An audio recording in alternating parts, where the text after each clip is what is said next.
When Bhagavan Krishna said to Radharani that he don't understand that love, you see, he's love himself. So, which means devotee are different from the Lord. He play a different role in itself. A devotee play the role of service. So here it's reminding that the Atma in itself, from the beginning itself, have an attitude of service. The lover and the beloved. So in a state of serving, he incarnate as Bhakta. So you see, he's incarnate, Lord, he said, I incarnate in free aspect. What is the free aspect? Is,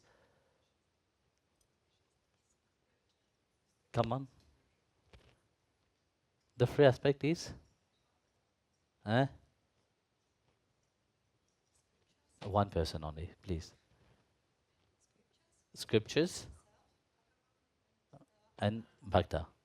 So he incarnate in free aspect, which is scriptures, Bhagwan, Bhakta. So first is Bhakta. Because without Bhakta, Bhagwan and scriptures is not there.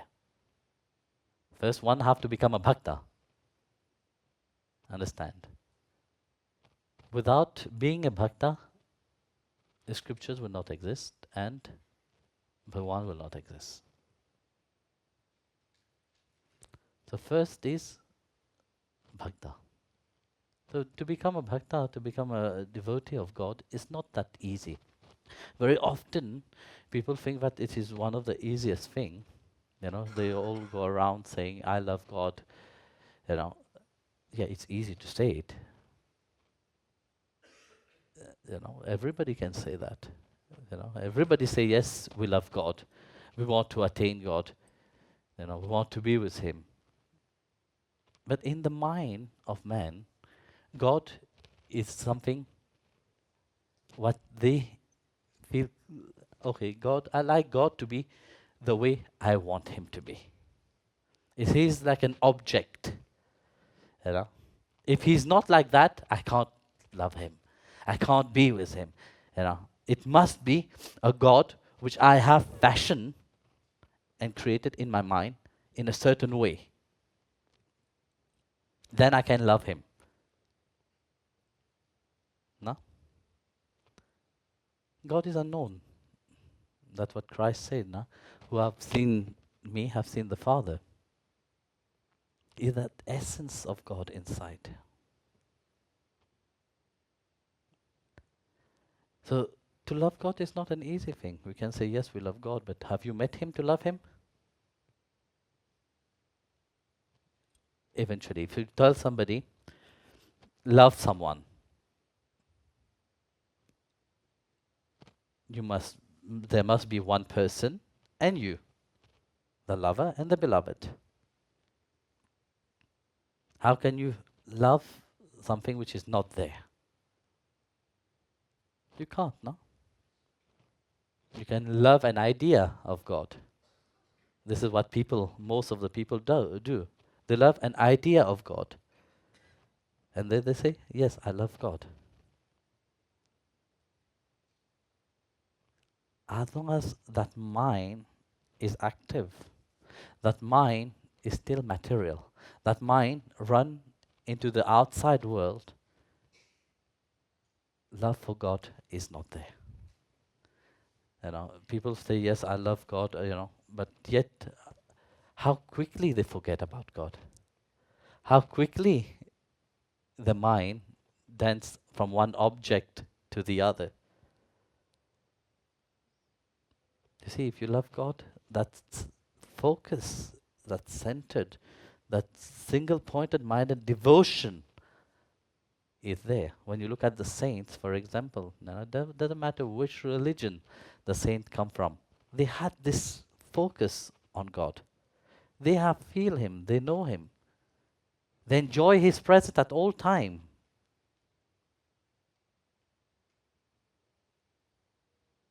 So coming back to your question, Bhagavan as the bhakta, they say, when the mind is transformed, when the mind become divine, that physical mind, which is jumping always into the external, start to jump inside. This is the time where the mind go into the heart and open up. Then only you feel the love.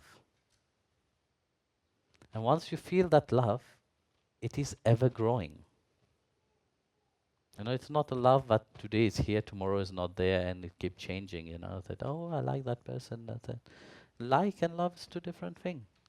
You have to understand what is love. Love is something which keep growing. It don't finish.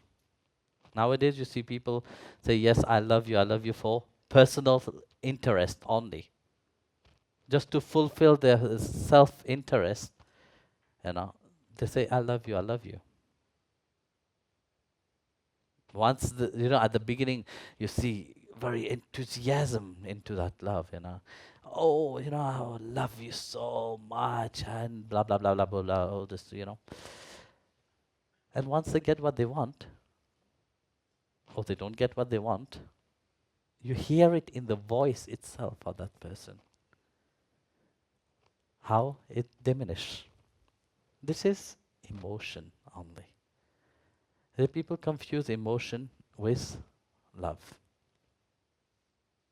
Because love is not that emotion.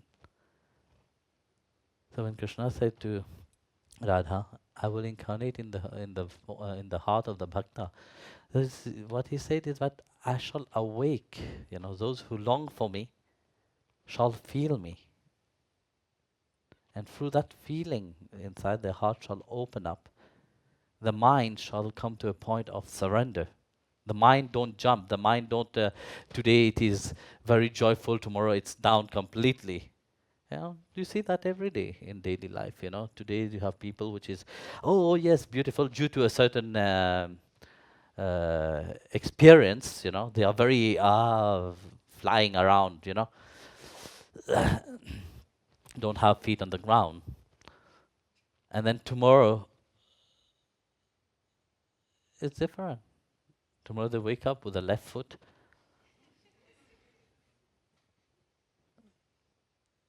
So one day it is very joyful, the next day it is catastrophe completely. What have changed? Nothing. You see, here this is how the mind functions. Like as I always say, it's like a dog. You give a dog a nice, you beat the dog will look at you for, very angrily, and went away. Then the same few minutes later, you give a bones to the dog, the dog will wag his tail and run towards you. And the next moment, again you beat the dog, again the same thing. So this is such a state of the mind. The mind don't have any focus where it will say, yes, I want to grow. I want to surrender. I want to. That's the difference between people which is into the world and people which is on the spiritual path. In the spiritual path, we give you a certain understanding that where your mind must be. When your mind is, your heart will run there. You see that. If your mind is on your problem, what is your state? Can you feel your heart? Can you feel that love? Can you feel that joy? No, you can't. Because you're so much focused on that, which is limited. The things which is bothering you. But if your mind is on God, that mind transforms itself. You see, that's why Krishna said, surrender the mind to me. I shall take care of it. To surrender that mind means transforming that mind from a limitation mind into divine. Everything is limited. You are made up of matter. This body is made up of matter. No? It is limited. That mind is made up of matter, is limited. So body mind is limited. So what is inside of you, this is the unlimited one. Your soul is unlimited.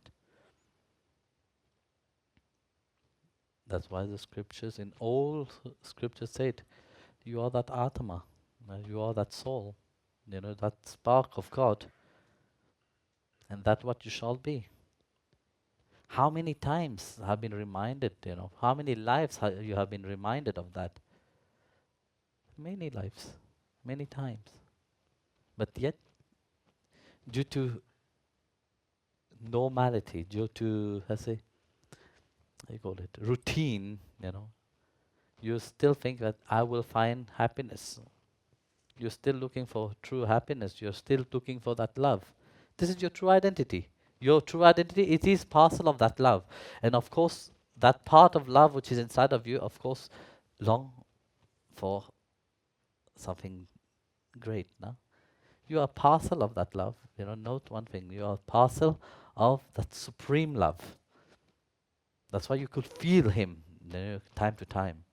When your mind is centered, your mind is calm. In which state are you? That's what we call awareness, no? Where the mind is in a state of calmness. Nothing is bothering you. But when you are in that state, you feel. But because the normality of the mind to run outside into the world, once you are out of that state, Maya is waiting for you outside, knocking at your door. Knock, knock. Again, that same craziness awake. But have you let go of that craziness? No, you have not. Because you see, you look for it. When life goes very nice, you look for that worry. You ask yourself indirectly, why am I so happy? Nah? Why is it still, everything is going so nicely? Where are you problem? You see, you're so attached to your problem. You have married your problem. But when you miss it, your problem is not there, you miss him. Then you start thinking about the worry, you will start thinking about your problem. This is how the mind functions. Because that mind, the same mind, it is running into the world through routine things, through childhood, how you have grown up, through what society have built upon you, how you have become, you think that you so depend so much into, you depend so much how people want you to be. Are you yourself? No, you are not yourself. Because when you will be yourself, everybody will point finger to you. No, they will say you are wrong because you are not in the same frame as them. And this is how the mind had been through thousands and thousands of years, thinking I will be happy in this world. I'm happy if I find a husband. I'm happy if I find a boyfriend or girlfriend or wife. I'm happy if I get a child.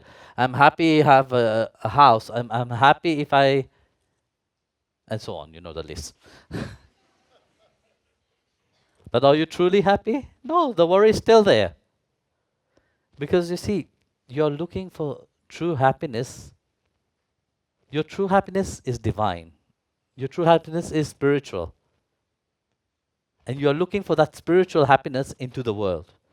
You will not find it. That true happiness you will find only when you dive within you.